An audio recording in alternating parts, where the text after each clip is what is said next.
di sorga, Allah yang kami sembah dalam nama Tuhan Yesus Kristus. Malam hari ini bersama jemaatmu GBI Rumah Kasih dan sahabat RPK yang dikasihi Tuhan, dimanapun mereka berada. Di hari Minggu yang kudus ini Tuhan, kami akan beribadah kepadamu, memuji, menyembahmu. Berkati juga Radio RPK menjadi saluran berkat bagi banyak orang.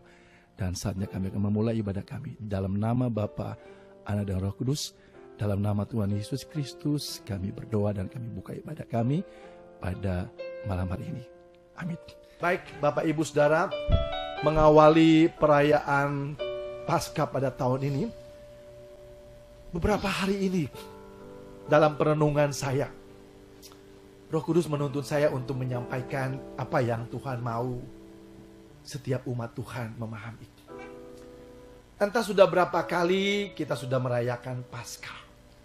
Setiap kali kita merayakan Paskah, Jumat Agung, sebenarnya kita sedang merenungkan, memperingati pengorbanan Tuhan Yesus bagi kita, untuk menyelamatkan kita dari penghukuman dosa.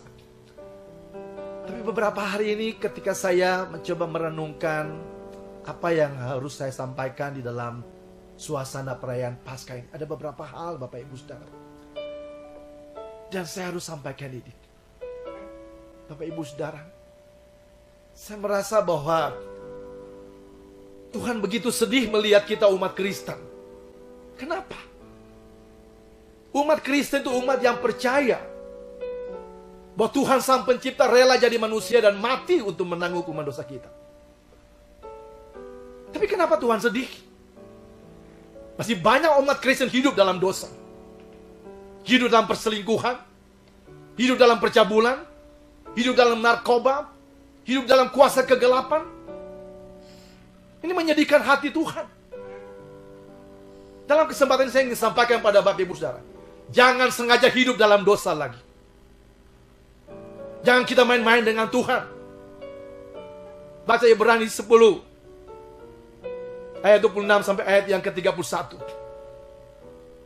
Kalau kita tahu tentang kebenaran bahwa Kristus sudah mati menanggung hukuman dosa kita, dan kita sengaja hidup dalam dosa, ingat, Tuhan tidak datang lagi untuk menanggung hukuman dosa kita. Dia datang untuk menghakimi kita. Bagi saudara yang masih main-main dalam Tuhan, itu yang Tuhan ingatkan. Lalu di dalam perenungan saya juga, Tuhan menuntun saya dan melihat bahwa banyak umat Kristen tidak meresponi doa dan perintah Tuhan Yesus. Tuhan berdoa supaya kita bersatu, saling mengasihi. Tapi banyak gereja tidak bersatu. Kita melihat ada banyak gereja yang kaya tetap kaya, tidak peduli dengan gereja yang miskin. Dan di Jakarta ada ribuan anak-anak Tuhan. Anak-anak Tuhan, umat Kristen tinggal di jalanan. Saudara tahu mengapa jemaat mula-mula itu berkembang sehingga kekristenan menjadi umat yang terbanyak di dunia ini? Karena mereka bersatu. Mereka saling mengasihi. 2000-an tahun yang lalu, kalau Bapak Ibu Saudara tahu, 3000-an jemaat itu banyak. Saat ini kita punya jemaat 1000 aja banyak. 2000-an tahun lalu umat Kristen ada 3000-an. Ketika Petrus berkhotbah, 3000-an orang bertobat. Tapi ingat baik, Alkitab mencatat tidak ada satupun di antara mereka yang kekurangan. Saat ini banyak gereja-gereja egois, punya banyak uang tapi tidak peduli dengan gereja-gereja yang lain. Sebab itu kenapa? Tuhan bicara jelas gitu. Kenapa kekristenan di Indonesia tidak naik-naik? Nggak sampai 10%, udah ratusan tahun Injil masuk sini. Karena kita tidak meresponi doa Tuhan Yesus. Tuhan suruh kita saling mengasihi. Hamba-hamba Tuhan aja banyak ribut pakai mimbar untuk serang satu dengan yang lain. Ini kekejian bagi Tuhan. Dalam suasana Paskah ini kita mesti bertobat. Wabah virus corona ini mengingatkan kita. Saudara punya gedung bagus pun tidak bisa dipakai. Sementara setiap minggu normal, saudara batasi orang untuk datang ibadah ke gereja. Memuakkan, menyajikan hati Tuhan. Hati Tuhan sedih melihat kita. Lalu hari ini yang saya ingin sampaikan kepada Bapak Ibu Saudara, terutama untuk kita hamba-hamba Tuhan, dan juga bagi jemaat, Tuhan berbicara jelas melalui Roh Kudus. Umat Kristen, dengar baik, umat Kristen Jangan mengkultuskan pendeta. Jangan mengkultuskan hamba Tuhan. Hanya Tuhan yang layak diagungkan. Hanya Tuhan yang layak dimuliakan. Kita tidak perlu punya pendeta-pendeta idola. Tidak perlu. Cukup satu idola kita. Tuhan Yesus. Saya mengamati beberapa KKR yang maju untuk didoakan itu orang-orang Kristen juga. Kita punya pendeta-pendeta idola. Dulu hamba Tuhan terkenal dari Amerika datang. Semua orang dari Papua semua datang mengidolakan. Tuhan tidak suka itu. Kita harus mengagungkan Tuhan. Hamba Tuhan itu punya karunia-karunianya dari Tuhan. Sebab itu kesempatan ini saya mau sampaikan. Umat Kristen tidak perlu mengidolakan pendeta. Tidak perlu mengkultuskan pendeta. Dan para pendeta, jangan mencuri kemuliaan Tuhan. Ingat, Anda hanya pendeta, hanya hamba Tuhan. Jangan merasa diri hebat, pintar khotbah, menyerang hamba Tuhan yang lain. Suasana Paskah kita mesti bertobat sungguh-sungguh. Baik jemaatnya maupun hamba Tuhan. Hari ini juga saya ingin berbicara kepada anak-anak muda. Dan anak muda dimanapun saudara berada saat ini, guru anak-anak sekolah minggu, catat ayat ini dan renungkan. 1 Timotius 4 ayat 12. Ini ayat buat kalian. 1 Timotius 4 ayat 12. Dengar baik. Jangan seorang pun menganggap engkau rendah karena engkau muda. Jadilah teladan bagi orang-orang percaya dalam perkataanmu, dalam tingkah lakumu, dalam kasihmu, dalam kesetiaanmu, dan dalam kesucianmu. Tidak peduli. Kalau orang tuamu berbuat dosa, jangan takut tegur. Orang tua melarangmu untuk merokok, tapi kalau orang tuamu sendiri merokok, tegur. Orang tua harus jadi contoh yang baik. Jangan memberikan contoh yang tidak baik. Jangan berpikir bahwa kalian anak kecil tidak bisa. Alkitab jelas katakan, jangan seorang pun menganggap engkau rendah karena engkau muda. Jadi teladan, tegur dia. Orang tua juga harus berpikir jadi contoh yang baik. Jadi hari ini Tuhan pengen berbicara kepada setiap kita, ya. Di dalam suasana perayaan Paskah ini, ya, mari kita mulai merenungkan. Setiap umat Kristen, ya, dengar baik, tidak perlu mengkultuskan pendeta. Tidak perlu mengidolakan pendeta. Ya, nanti saya akan bahas. Karena setiap kita punya kuasa yang sama. Saya agak lucu perhatikan setiap ada KKR misalnya. Pendeta kan punya Roh Kudus, tapi yang jatuh tumpang tangan, rebah dalam roh itu katanya orang Kristen juga. Berarti rohnya kalah dong, padahal setiap orang punya Roh Kudus. Nanti kita akan bahas. Tapi dalam suasana Paskah ini saya ingin kita bertobat semua, ya. Kuasa itu khusus untuk kita hamba Tuhan. Jangan mencuri kemuliaan Tuhan. Tugas kita adalah mengajarkan umat untuk mengidolakan Tuhan. Jangan mengajarkan umat untuk mengidolakan kita. Biarlah Tuhan semakin besar, kita semakin kecil. Kita bukan selebriti untuk tampil, untuk diidolakan. Hanya Tuhan yang layak diidolakan. Jadi hari ini, dalam suasana perayaan, dalam perenungan Paskah ini, saya ingin ajak kita semua untuk merenungkan bahwa kuasa yang Tuhan berikan kepada kuasa Roh Kudus yang Tuhan berikan itu kepada setiap orang. Kalau kita perhatikan dalam Yohanes 1 ayat yang ke-12, setiap orang yang menerimanya diberi kuasa. Diberi kuasa untuk apa? Untuk mengusir setan, untuk mendoakan orang sakit. Jadi kan bukan pendeta saja, setiap orang punya kuasa untuk mendoakan orang sakit. Tapi selama ini semua harus pendeta, semua harus pendeta. Saya gembala sidang, saya pendeta. Ya kita boleh mendoakan. Kalau kita baca dalam Yakobus 5 ayat yang ke-16, ya, doa orang benar besar kuasanya. Nah, selama ini apa? Kita harap pendeta saja yang berdoa. Bahkan mungkin saya dengar ada pendeta bilang, harus saya yang berdoa. Kalau saya tidak berdoa berarti tidak didengar oleh Tuhan. Wah, Anda mencuri kemuliaan Tuhan itu. Kita akan buka-bukaan hari ini bahwa setiap orang percaya itu. Jangan berpikir bahwa pendeta itu paling benar. Belum tentu, banyak juga pendeta berselingkuh. Banyak juga pendeta hidup dalam dosa. Setiap orang percaya itu punya kuasa yang sama. Dan hari ini kita akan merenungkan kebenaran firman ini supaya kita semua sama.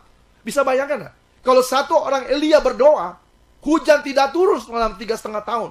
Dan dia berdoa lagi. Tuhan, apalagi kalau ada 40 juta orang Kristen di Indonesia berdoa bagi bangsa ini. Dan memohon, Tuhan angkat virus corona ini. Saya percaya Tuhan pasti dengar. Setiap kita punya kuasa. Terkadang kita berdoa untuk setiap pergumulan kita. Mungkin kita bisa langsung terima jawaban dari Tuhan, tapi terkadang juga Tuhan menyuruh kita untuk menunggu. Sahabat RPK, jemaat yang terkasih sedang berdoa untuk satu pergumulan. Namun mungkin belum ada jawaban seperti yang kita inginkan. Ingat, proses Tuhan. Allah turut bekerja dalam segala sesuatu untuk mendatangkan kebaikan. Dan waktu Tuhan itu waktu yang terbaik. Pengkhotbah berkata, semua akan indah pada waktunya. Baik, kita akan lanjutkan pembahasan kita pada malam hari ini.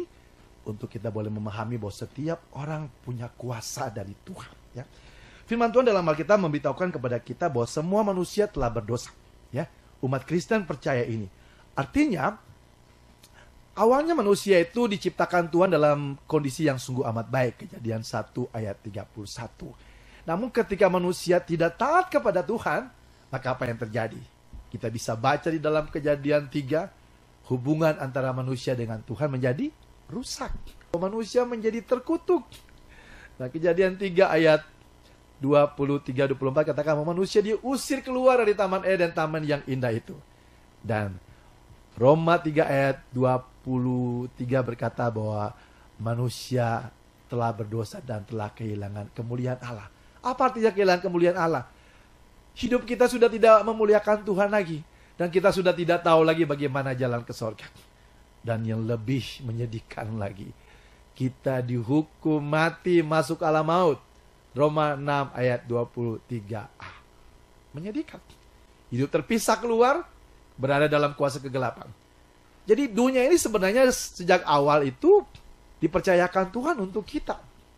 Tetapi karena kita lebih taat kepada iblis daripada Tuhan, maka dunia ini dikuasai oleh iblis. Upaya kita untuk berbuat baik gak bisa. Agama apapun dengar baik. Agama apapun termasuk agama Kristen, tidak bisa menjamin orang ke surga. Tidak bisa. Agama Kristen dan agama-agama yang lain hanya mengajarkan kita berbuat baik. Tapi firman Tuhan dalam Roma 3 ayat 20 berkata bahwa manusia tidak bisa dibenarkan karena melakukan perbuatan baik. Oh, atau mungkin hidup saleh. Oh, Yesaya 64 ayat 6 bilang apa? Kesalehan kita seperti kain kotor. Hidup saleh, padahal semua agama mengajarkan untuk berbuat baik. Tapi kesalehan kita tidak menjamin. Oh, orang Yahudi begitu bangga. Oh, kami mempersembahkan kurban hewan yang tidak bercacat dan tidak bercela. Firman Tuhan dalam Ibrani 10 ayat yang keempat bilang apa? Tidak mungkin darah domba jantan, lembu jantan itu menghapus dosa manusia. Jadi perbuatan baik tidak bisa menyelamatkan kita. Juga kesalehan hidup tidak bisa menyelamatkan kita. Lalu kemudian juga apa? Korban juga tidak bisa menyelamatkan kita, korban hewan. Emas, perak, dan permata. Ingat lagu bilang apa? Bukan dengan emas perak, tetapi oleh darah Kristus sendiri. Jadi manusia telah kehilangan kemuliaan Allah, artinya manusia tidak mampu lagi ke sorga.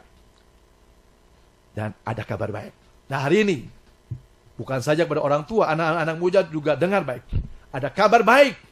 Karena Tuhan Sang Pencipta tahu bahwa manusia tidak mungkin dengan upayanya sendiri bisa melawan iblis. Iblis itu malaikat.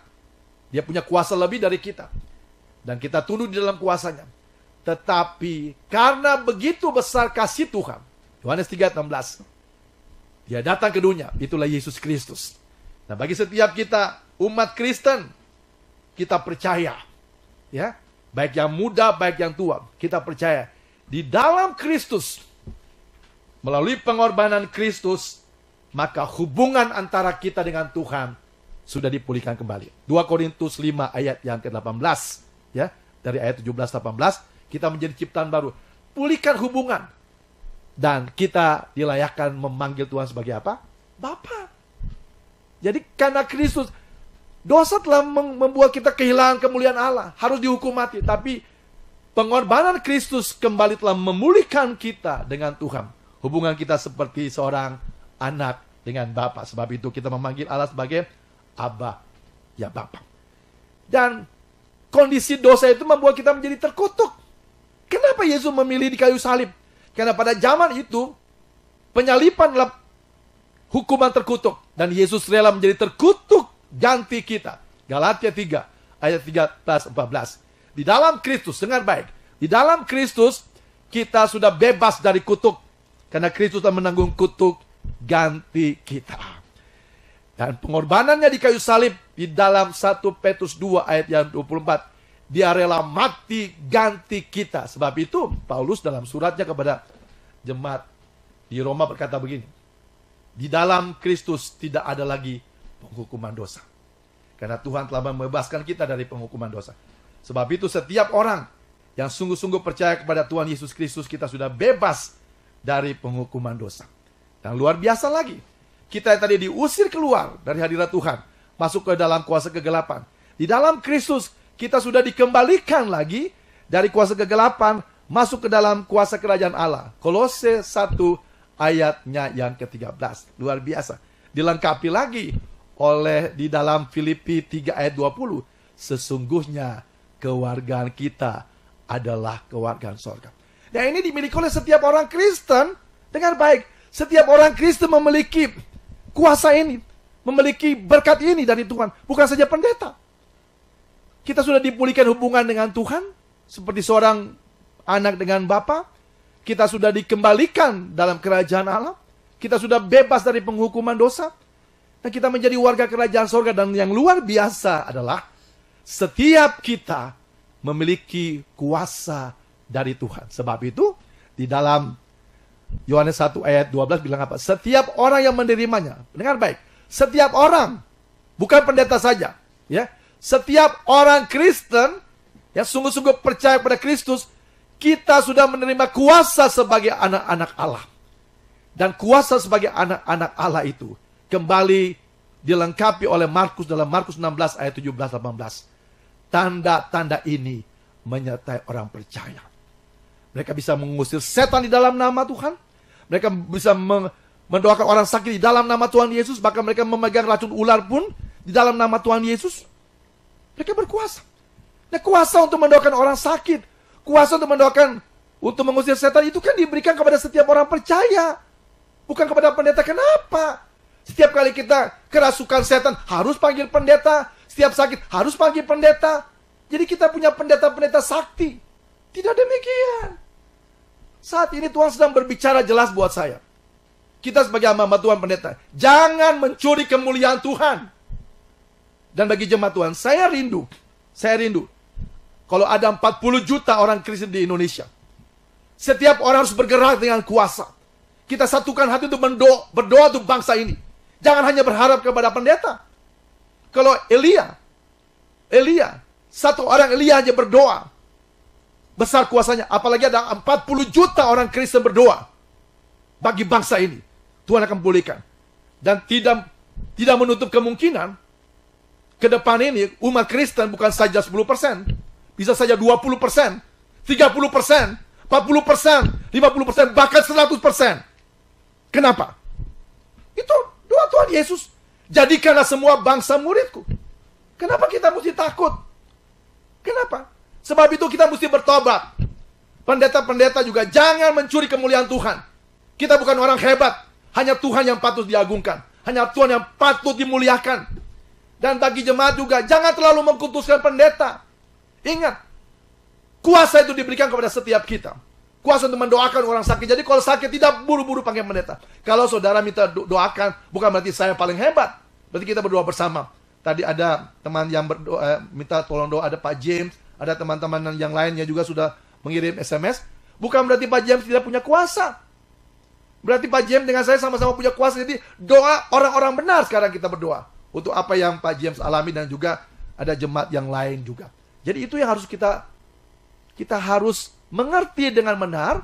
Melalui kesempatan pada malam hari ini, dalam perenungan pada malam hari ini, saya ingin ajak Bapak Ibu Saudara ingat.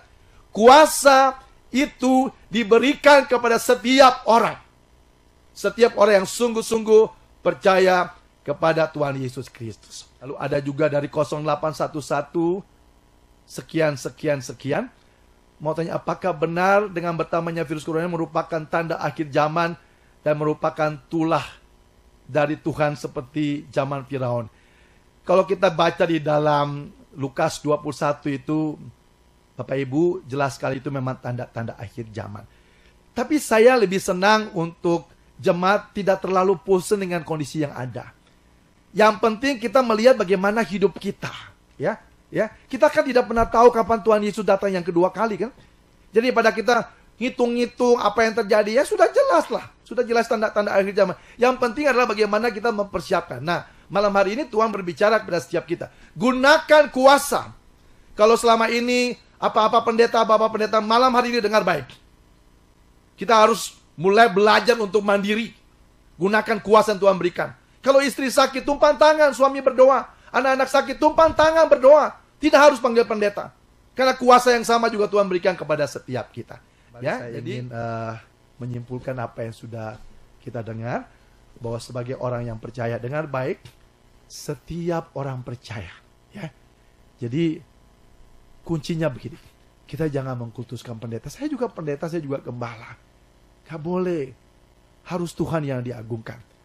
Kuasa yang Tuhan berikan kepada setiap kita. Kita semua sudah dibebaskan dari penghukuman dosa. Kita sudah dibebaskan dari kutuk. Kita sudah memiliki kepastian ke sorga melalui pengorbanan Tuhan Yesus. Dan kita sudah dipindahkan dari kuasa kegelapan masuk ke dalam kerajaan Allah. Lalu, ingat baik, setiap kita diberi kuasa yang sama. Kuasa Roh Kudus. Kuasa untuk mendoakan orang sakit. Kuasa untuk mengusir setan. Kuasa untuk menang atas virus apapun. Nah, kita tidak pernah tahu kapan kita dipanggil Tuhan. Sebab itu, waktu hidup kita ini gunakan. Kalau ada orang sakit di rumah, doakan. Ada tetangga yang sakit, doakan. Ada orang yang susah, tolong mereka. Karena untuk itulah kita mengisi hidup ini. Saya tidak begitu suka untuk berdebat secara teologi. Saya seringkali lihat ada banyak hamba-hamba Tuhan, doktor-doktor teologi. Buang-buang waktu, Pak. Umat Kristen itu tidak perlu berdebat secara teologi. Teologi keselamatan kita jelas. Melalui pengorbanan Tuhan Yesus kita sudah memiliki kepastian ke surga. Fokus kita adalah melayani. Paulus katakan dalam Filipi 4 ayat 89. Semua yang baik, semua yang benar, semua yang mulia, semua yang mendengar. Pikirkan, lakukan. Luangkan waktu untuk pikirkan hal yang baik dan jangan berdebat. Buang-buang waktu. Banyak berdebat, nggak menolong orang juga percuma. Ya, jadi kesempatan pada malam hari ini saya ingin sampaikan lagi bahwa kuasa Roh Kudus itu diberikan kepada setiap orang percaya. Gunakan itu dan kita boleh saling mendoakan. Ingat, saya sudah bilang, kalau satu orang Elia saja berdoa, hujan tidak turun 3,5 tahun. Apalagi kalau ada 40 juta orang Kristen, gunakan kuasa Tuhan. Saudara, saya juga ingin sampaikan, tidak perlulah kita punya pendeta-pendeta idola lah. Tidak perlulah, ya. Tidak perlu diingat. Yang penting ingat nama Tuhan Yesus. Karena dia terlebih besar dari apapun juga. Baik, bagi setiap jemaat dimanapun saudara berada, arahkan hati kepada Tuhan dan kita terima berkat Tuhan. Tuhan memberkati kami dan melindungi kami. Tuhan menyinari kami dengan wajah-Mu dan memberikan kepada kami kasih karunia. Tuhan menghadapkan wajah-Mu kepada kami dan memberikan kepada kami damai sejahtera. Berkat dari Allah Bapa, anugerah dari Tuhan Yesus Kristus, serta kekuatan penghiburan dalam persekutuan dengan Roh Kudus, mengurapi, menguduskan dan memberkati kami semua saat ini sampai selama-lamanya. Amin.